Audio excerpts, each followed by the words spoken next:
My son-in-law tried to have me declared mentally incompetent. He filed the paperwork quietly. He thought I wouldn't notice. He was wrong. At 12:04 a.m., my phone rang. Dad, lock the house. Turn off every light. Go to the garage. Don't tell Kyle. Ryan's voice wasn't loud. It wasn't panicked. It was precise. That was what made it dangerous. When your son works for the federal government and calls you after midnight with instructions instead of conversation, you don't ask why. You move. I sat on the edge of my bed for exactly 2 seconds. Then I stood up. No lights. No noise. The hallway floor had boards that liked to complain. I stepped only on the quiet ones. Front door. Deadbolt engaged. Back door. Locked. Mudroom entrance. Secured. I opened the breaker panel in the laundry closet and flipped the switch controlling the exterior lights. The yard vanished. Darkness settled around the house like a held breath. Then I walked into the garage workshop and stood beside the small side window that faced the driveway. Ryan hadn't told me to hide. He had told me to wait. Waiting means you expect something. 12:31 a.m. A black SUV rolled into my driveway without headlights. It didn't hesitate. It didn't slow down. It stopped like it had done it before. Kyle stepped out first. Relaxed shoulders. Confident stride. He smiled. That smile didn't belong at midnight. 3 silhouettes followed him. One tall, one broad, one carrying a thin document case tucked under his arm like paperwork already approved. No one looked around. No one knocked. Kyle unlocked my front door with a key I had given him 4 months earlier. Back when I still believed family meant protection. The door closed behind them. I didn't move. 35 years of inspecting buildings teaches you something. Structures don't collapse without warning. They whisper first. Hairline fractures, weight shifts, doors that don't close quite right. Families are no different. A minute later, the kitchen light came on. Then the living room. Shadows slid across the blinds like silent negotiations. I knew the layout of my home better than any blueprint. I could track them without seeing them. Entry hall. Dining room, my study. They weren't wandering. They had a destination. At 12:41 a.m., the study light turned on. My study, the one room Kyle had never needed access to. That told me everything. I stepped back into the darker corner of the garage and listened. Drawers opening, closing, measured, unhurried. They weren't afraid of being caught. Because they believed I was asleep.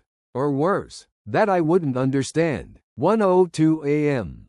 The study light went dark. 1:05. The SUV reversed out of my driveway.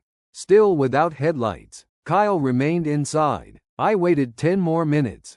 Patience reveals what panic hides. When I finally walked into the kitchen, Kyle was pouring himself a glass of water. He didn't flinch. "Oh," he said mildly.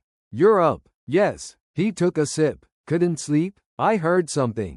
A small, controlled smile. Probably just the house settling. Houses settle when foundations shift. So do families. I studied him. Shirt still tucked. No sweat. No apology. "Everything all right?" he asked. "Yes," I said calmly. "Everything is becoming clear." He held my gaze for half a second too long. Then he walked down the hallway toward the guest room he and my daughter Emily had occupied for 4 months. I did not go to my study immediately. Control is measured by pace. I poured myself a glass of water, drank it slowly. Then I walked to my desk. The top drawer was open by half an inch. I never leave drawers misaligned. Inside, my property file was out of chronological order, and the tab labeled Deed, Chatham County, was bent. Paper does not lie. Someone had put their hands on my foundation. That was the moment everything changed. Not when the SUV arrived. Not when the lights turned on. When I saw the bent tab. Because theft is about money. Guardianship is about control. And someone had just tried to touch both. I woke at 5:30 a.m. the way I always did. Routine stabilizes perception. Coffee. Black. 2 slices of toast. A 2-mile walk past the same oak trees that had been shedding bark since before Emily was born. Nothing in my body felt different. But the house did. Not louder, not colder, shifted, like a picture frame tilted by 1 degree. Most people wouldn't notice. I always did. When I returned, Kyle was already at the kitchen table with his laptop open. Established. Comfortable. Morning, he said without lifting his eyes. Good morning. Emily entered seconds later, tying her hair back. She kissed my cheek too quickly. Kyle closed his laptop slowly. Dad, he began, voice smooth, we've been meaning to talk. Coordination dressed as concern. We're just worried, he continued. Little inconsistencies lately. Inconsistencies. With paperwork, appointments, financial things. Emily smiled, rehearsed calm. We thought maybe a cognitive evaluation would be smart. Just a baseline. For everyone's peace of mind. Not mine. Kyle slid a brochure across the table. A geriatric assessment clinic. Soft colors. Clean fonts. Words like wellness. Baseline. Stability. They had already scheduled a consultation. Without asking. That was mistake number 2. I'll consider it, I said. They exhaled in relief. They heard compliance. I had only acknowledged the move. That afternoon, I drove to my bank in person. And that was when the real structure began to show. Because Kyle hadn't just visited my study that night. He had been laying groundwork for months. And what I discovered in that branch office told me one thing with certainty. The midnight SUV wasn't the beginning. It was execution. The branch manager didn't look alarmed when I asked for the records. That was what worried me. She recognized me. We'd spoken many times over the years. Routine transactions, safe deposits, nothing dramatic. Stability builds familiarity. I'd like a 12-month transaction history, I said. She nodded. And I need to know if there have been any recent inquiries regarding guardianship, restructuring, or third-party access.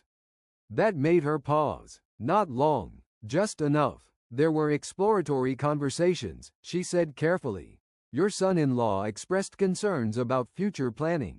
Were any permissions granted? No. We require your written authorization. Do you have documentation of those inquiries? Yes. I'd like copies. Paper creates perimeter. She printed everything without another word. 3 separate visits from Kyle. 2 phone calls. 1 request for preliminary documentation regarding capacity protection options. Capacity protection. Language matters. On the drive home, I stopped at a hardware store and bought a new lock for my desk drawer. Brass. Simple. Mechanical. No smart features. When I installed it the next morning, Kyle noticed within an hour. New lock? He asked casually from the doorway. Yes. Everything okay? Maintenance. He watched my hands for 2 seconds longer than necessary. Then he nodded and walked away. People reveal interest through silence. Over the next few days, patterns surfaced. My mail appeared open before I reached the kitchen. Insurance renewals unfolded neatly. Utility bills slid clean across the top edge. Emily said she was helping. The envelopes were not torn. They were examined. One evening I returned from my walk and found Kyle photographing the exterior of the house. Lighting angles, he explained. Security recommendations. He had never mentioned security before. That night, I heard him on the back porch speaking softly into his phone. Once it's aligned legally, it'll be simple. Legally, aligned, simple. Those are not words people use when they're helping. 2 weeks after the SUV, I reviewed the security system Kyle had installed. He had administrative control. I had viewer access. That distinction was not accidental. When I asked for full credentials, he smiled. I'll reset it tonight. He didn't. That evening, while he showered, I opened the breaker panel in the laundry closet. There was an additional line. Thin, newer wiring feeding the garage and study separately. It had not existed before they moved in. I traced it into the garage. Behind a shelving unit, mounted with fresh screws, was a small relay box. Clean edges. Recent installation. I did not touch it. I photographed it. Observation before action. Dinner conversations shifted. Emily began mentioning memory slips. You left the insurance folder out last week, she said. I moved it to the safe, I replied. Kyle would nod gently, validating concern rather than correcting it. They weren't arguing. They were building a narrative. Narratives become paperwork if repeated often enough. The following Sunday, a neighbor waved me down near the mailbox. Your son-in-law's sharp, he said. He was asking about property values around here. Smart to plan ahead at your age. At my age, positioning had moved beyond the house. That afternoon, I scheduled my own cognitive evaluation. Independent specialist. No referral tied to Kyle. 3 hours of testing. Memory recall. Pattern sequencing. Executive reasoning. When we finished, the doctor removed his glasses and looked at me carefully. Your cognitive performance is strong, he said. Above average for your age group. I'd like that in writing. You'll have it tomorrow. Paper doesn't lie. That night, I returned to the garage. This time, I opened the relay box. Inside was a wireless hub connected to a private network. I checked the hallway smoke detector. A lens looked back at me. Interior surveillance. Undisclosed. I didn't remove it. I documented it. Then I contacted a former colleague in county IT. Within 48 hours, I had confirmation. The network registration traced back to a limited liability company formed 3 months earlier. Bennett Residential Advisory LLC. Kyle Bennett, sole managing member. Preparation implies intent. The next morning at breakfast, Kyle mentioned the clinic again. Just confirming Thursday, he said lightly. I've already been evaluated, I replied. Emily blinked. When? Yesterday. And? No impairment. Full written report. Kyle's fork paused midair. Good, he said after a beat. But the rhythm of his breathing changed.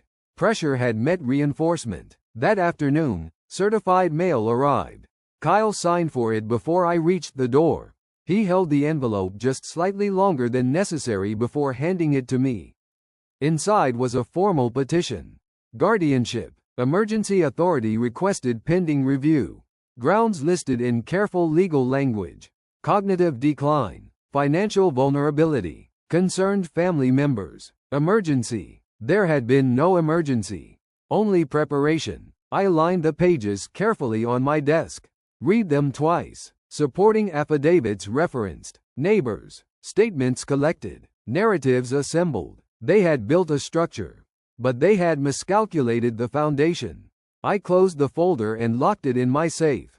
Then I made one phone call. And that was when the real counterstructure began.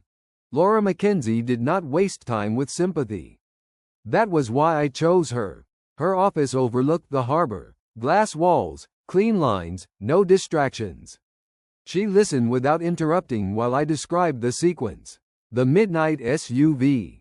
The bent deed tab. The surveillance devices. The bank inquiries. The guardianship petition. When I finished, she closed her notebook once. They're positioning for control, she said.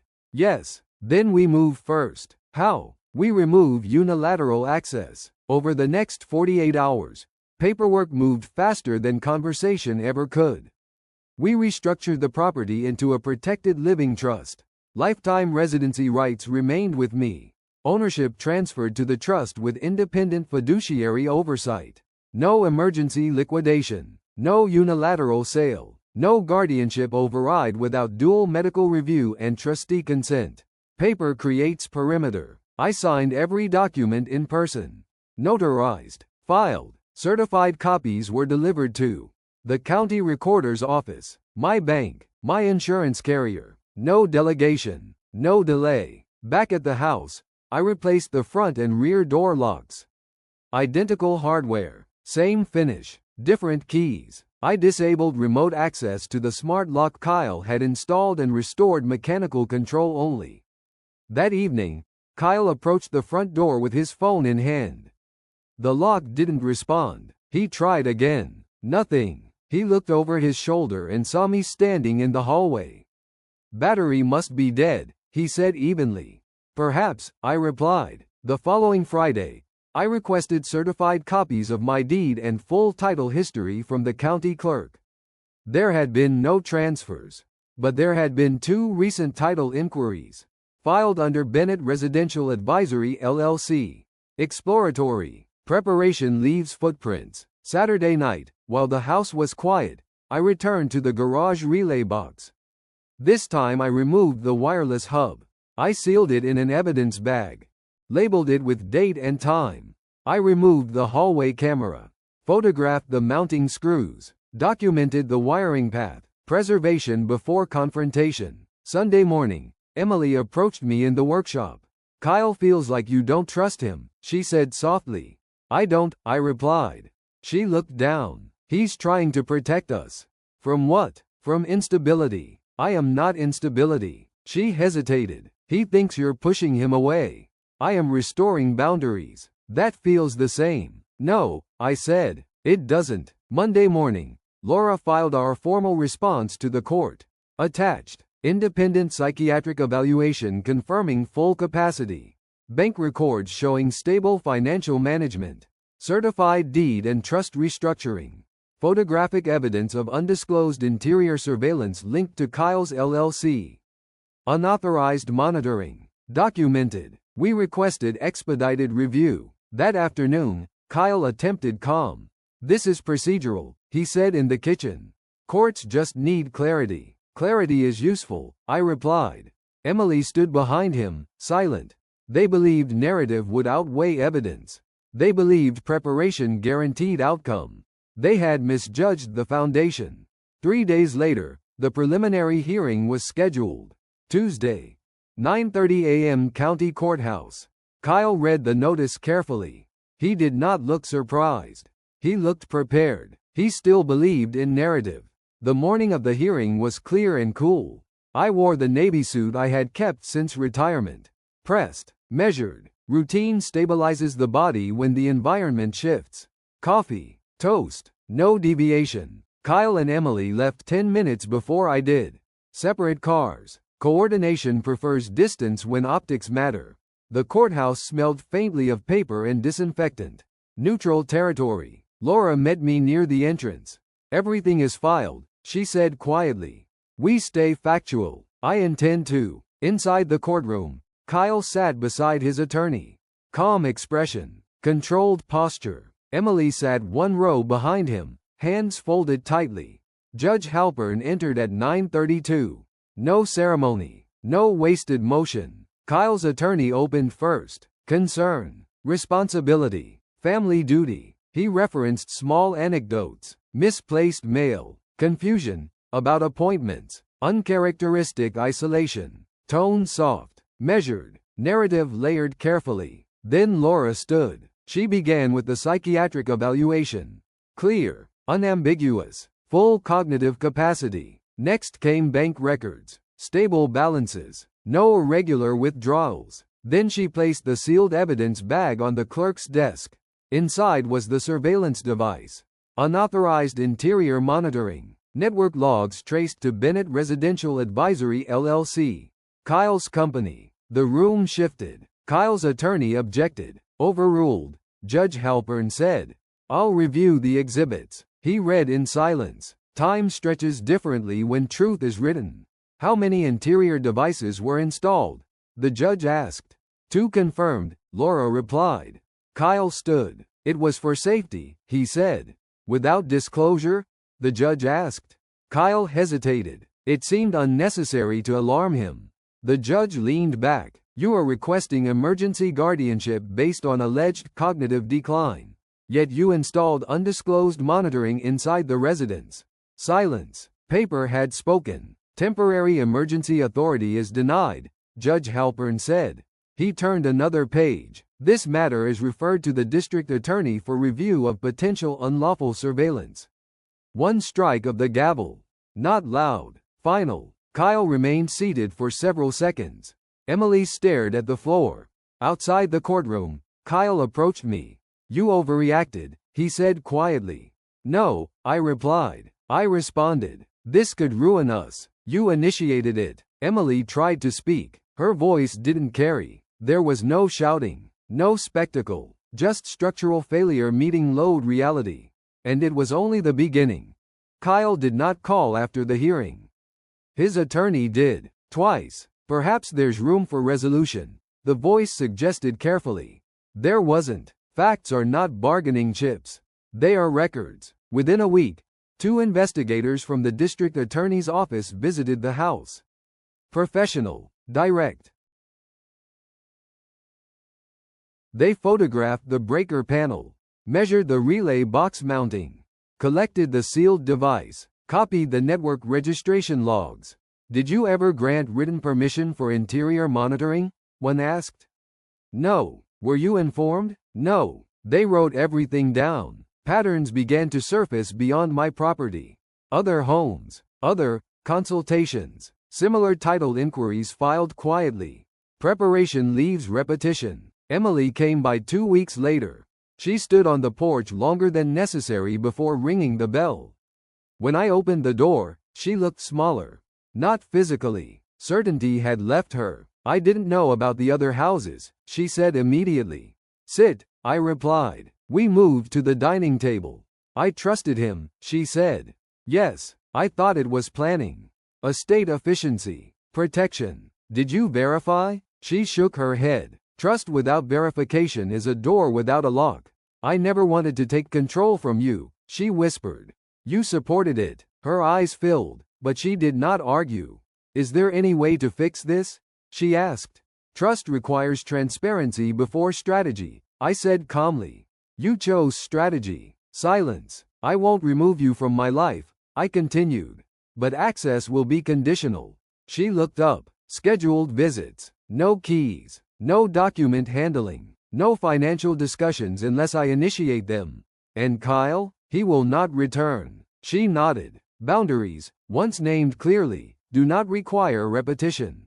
3 months passed. The investigation widened. Licensing inquiries began. Consulting relationships dissolved. Reputation shifts faster than equity. Kyle attempted to contact me once through his attorney proposing mutual non-cooperation. We declined. 6 months later, Emily filed for divorce. Irreconcilable differences. Efficient phrasing. Accurate. She rented a small apartment across town and returned to teaching full-time. Occasionally she sent photographs of classroom projects, paper sons, crooked houses, stick-figure families. I responded briefly. Measured communication preserves balance. The trust remained intact. No single individual could sell the property. No emergency petition could override independent evaluation. Paper holds. I restored the workshop fully. Removed unauthorized wiring. Repainted the hallway where the camera had been mounted. Reorganized the shelves Kyle had improved. Small repairs are still repairs. On clear mornings, I sit at the kitchen table with coffee and review my ledger. Projects completed. Maintenance scheduled. Accounts reconciled. The house is quiet again. Not empty. Stable. There is no celebration in stability. No applause when collapse is avoided. Only the absence of noise. Emily visited one Sunday in early spring. We walked the oak-lined street we used when she was young. She asked about tool restoration techniques, how to remove rust without damaging the metal, how to preserve original edges. She listened more than she spoke. Growth is observable in behavior, not declarations. When she left, she hugged me briefly. Not out of obligation, out of recognition. I locked the door after her car turned the corner. Checked the breaker panel. Verified alignment. Some fractures leave permanent lines. But foundations can be reinforced. Autonomy, once defended properly, does not require constant defense. It simply stands. Tomorrow I will wake at 5:30. Coffee, walk, workshop, order remains. That is enough. Thank you for listening. Calm justice doesn't shout. It keeps records.